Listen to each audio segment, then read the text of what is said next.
Everyone, चलिए आज हम करेंगे क्लास 10 का चैप्टर 9 जो एप्लीकेशंस का है। जो ट्रिग्नोमेट्री हमने सीखी है उसको अप्लाई कैसे करना है, कहाँ अप्लाई करना है, उसके बारे में कुछ क्वेश्चंस हम करेंगे और कुछ उसके हम एप्लीकेशंस वगैरह करना सीखेंगे और प्लस कुछ उसके कीवर्ड्स भी ले लेते हैं। ठीक है, उसके कुछ फॉर्मूलेस ले लेते हैं। देखो, सबसे पहले जो हमें पता है, आप ट्रिग्नोमेट्री पहले सीख चुके हैं कि बेस, हाइट, हाइपोटेन्यूज है। तो अगर एंगल हमारा यहाँ एंगल अगर एंगल नीचे बनता है, मेरा इधर एंगल बनता है तो सॉरी ये हमारा बेस होता है और ये हमारा परपेंडिकुलर होता है। ये हमारा एंगल डिसाइड करता है कि कौन सा हमारा परपेंडिकुलर है, कौन सा हमारा बेस है। और हाइपोटेन्यूज ऑलवेज हमारा सेम ही रहता है। Okay, clear. हाइपोटेन्यूज हमारा क्या हो जाएगा, ये ऑलवेज हमारा हाइपोटेन्यूज रहता है। अगर हमारा बेस या एंगल यहाँ बना हुआ है, एंगल यहाँ बना हुआ तो बेस यही रहेगा।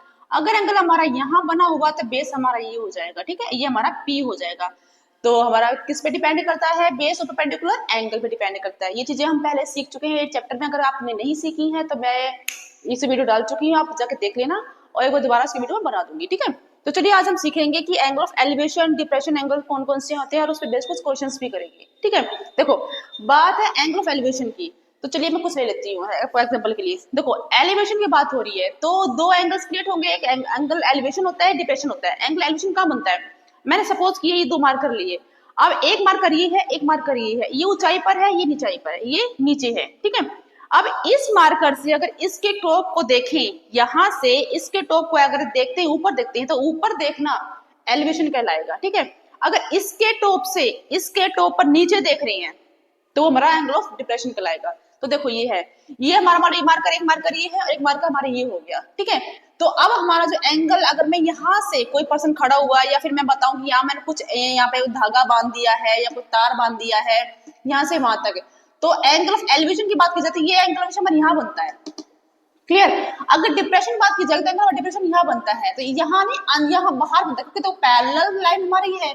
अगर मैं देखूंगा नीचे ऐसे देखूंगी ना तो हमारे पैरेलल से ये जाएगा, ये पैरेलल जाएगा तो नीचे देखेंगे हम। ठीक है, तो पैरेलल से नीचे की तरफ बनता है। ठीक है, तो ये यहाँ एंगल डिप्रेशन बनता है, यहाँ एंगल एलिवेशन बनता है। जब ऊपर देख रहे हैं तो एलिवेशन, जब नीचे देख रहे हैं तो डिप्रेशन। ठीक है, अगर डिप्रेशन की बात की जाती है तो एंगल यहाँ क्रिएट होता है, लेकिन यहाँ पर एंगल बनने से हमारे ट्राइंगल जो सॉल्यूशन है वो फाइंड आउट नहीं होगा। तो उसके लिए हमें ट्राइंगल के अंदर हमें एंगल चाहिए ना। तो देखो, इसको हम इमेज लाइन कर लेते हैं, इमेज कर लेते हैं कि हमारी पैरेलल लाइन है, ये लाइन पैरेलल है और ये पैरेलल है। ठीक है, तो ये ट्रांसवर्सल है, तो ये ऑल्टरनेट इंटीरियर एंगल की हेल्प से अंदर हमारा एंगल ये क्रिएट हो गया, ये बन गया। अब हमारे पास ये एंगल 30 डिग्री आ गया। अब मेरे पास ट्राइंगल फॉर्म हो गई है ना, ये हमारी ट्राइंगल फॉर्म हो गई है। अब हमें कुछ ना कुछ इसमें दिया होगा। सपोज किया हमारे पास ये दिया हुआ है, सपोज करो हमारे पास ये दिया हुआ है 10 मीटर। हमें ये चीज निकालनी है। हमारे इसका नाम ए है, इसका नाम बी है, इसका नाम सी है। हमें निकालना है बीसी, हमें बीसी फाइंड आउट करना है। तो क्या करेंगे, देखो हमें दिया क्या है और फाइंड आउट क्या करना है, उन दोनों की आपस रिलेशन जो रेशियो है उसको हम रखेंगे यहाँ पे। तो देखो, ये हमारा एंगल अगर यहाँ बन रहा है तो हमारा ये क्या हो गया, ये हमारा P हो गया, ये हमारा B हो गया। तो P और B की बात हो रही है, P हमें दिया हुआ है और B हमें निकालना है। ठीक है, तो P और B कौन सा रेशियो होता है, 10 होता है ना। तो 10 30 degree is equal to P by B। ठीक है, 10 30 क्या होता है, P बाय B। अब 10 30 की वैल्यू कितनी होती है, √3, P 1/√3।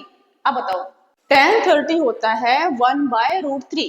ठीक है, तो ये हो जाएगा 1/√3 इज इक्वल टू P हमें दिया हुआ है 10 और B हमें निकालना है इस टाइप से। ठीक है, हमें बस याद रखना है निकालना। ये बच्चे कंफ्यूज रहते हैं कि यहाँ पे हम कौन सा रेशियो लगाए, टेन साइन कोस। बेटा सिंपल है, हमें दिया क्या है, निकालना क्या है, उन दोनों में यहाँ पे रिलेशन क्या है, तो वहां रेशियो कौन सी होती है।